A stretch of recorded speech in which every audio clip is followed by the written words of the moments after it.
3 வயது பெண் குழந்தை பாலியல் வன்கொடுமை செய்யப்பட்டு உயிரிழந்த சம்பவத்தில் தற்போது கொலைக்கான பிரிவு சேர்க்கப்பட்டிருக்கிறது. பாலியல் வன்கொடுமை, தாக்குதல், துன்புறுத்தல் உள்ளிட்ட பிரிவுகளின் கீழ் போலீசார் வழக்கு பதிவு செய்த நிலையில் தற்போது கொலைக்கான பிரிவும் சேர்க்கப்பட்டிருக்கிறது. சிப்காட் காவல் நிலைய போலீசார் இதற்கான வழக்கினை பதிவு செய்திருக்கிறார்கள். முக்கிய செய்தியாக பார்த்துக் கொண்டிருக்கிறோம். மேலும் விவரங்களை எமது செய்தியாளர் சாலமன் வழங்கிட கேட்கலாம். சாலமன், முழு விவரங்கள் என்ன பதிவு பண்ணுங்க. திருவள்ளூர் மாவட்டம் கும்மிடிப்பூண்டி அருகே இருக்கக்கூடிய சிப்காட் தொழிற்பேட்டையில நேற்று மாலை திடீரென 3 வயது பெண் குழந்தை ஒருவர் படுகாயங்களுடன் அவர் முட்புதர்ல கிடந்திருக்கிறார். இதனை கண்டு அதிர்ச்சி அடைந்த அப்பகுதிவாசிகள் உடனடியாக குழந்தையை மீட்டு ஸ்டான்லி அரசு மருத்துவமனைக்கு கொண்டு செல்லப்பட்டனர்.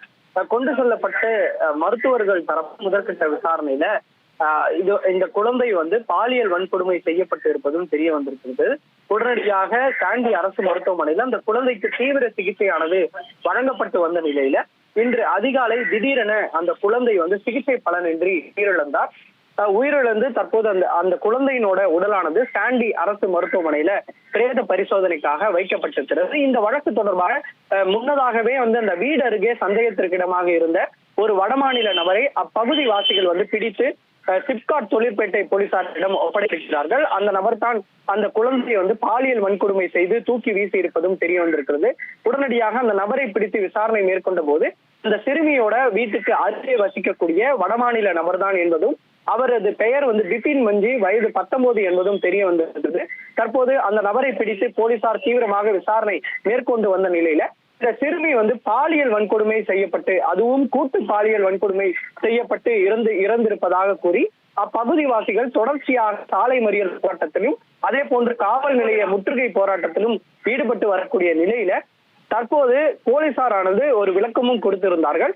அந்த குழந்தைக்கு கூட்டு பாலியல் வன்கொடுமை செய்யப்படவில்லை எனவும், ஒரே ஒரு நபர், அதுவும் அந்த கைது செய்யப்பட்ட நபர் மட்டும்தான் பாலியல் வன்கொடுமை செய்தார் எனவும் போலீசார் தரப்புல விளக்கமானதும் தெரிவிக்கப்பட்டிருக்கக்கூடிய நிலையில தற்போது அந்த குழந்தை இறந்த நிலையில இந்த கொலை வழக்கு என்ற பிரிவானது இந்த வழக்கு பதிவுல சேர்க்கப்பட்டிருக்கிறது. குறிப்பாக ஏற்கனவே நேற்று பாலியல் வன்கொடுமை, தாக்குதல், துன்புறுத்தல் உள்ளிட்ட பிரிவின் கீழே சிப்காட் போலீசார் வழக்கு பதிவு செய்திருந்த நிலையில தற்போது குழந்தை உயிரிழந்ததால இந்த கொலை என்ற பிரிவையும் தற்போது சேர்த்திருக்கிறார்கள்.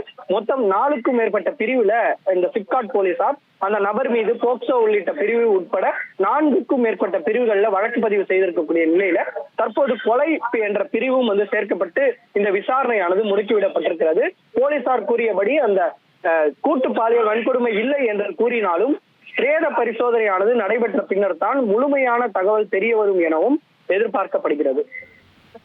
விவரங்களுக்கு நன்றி சாலமன். 3 வயது பெண் குழந்தை பாலியல் வன்கொடுமை செய்யப்பட்டு உயிரிழந்த சம்பவத்தில் பல்வேறு பிரிவுகளின் கீழ் வழக்கு பதிவு செய்யப்பட்ட நிலையில் தற்போது கூடுதலாக கொலைக்கான பிரிவும் சேர்க்கப்பட்டிருக்கிறது. அது தொடர்பான முக்கிய செய்தியை நாம் பார்த்தோம். இனி செல்லும் இடமெல்லாம் செய்தி.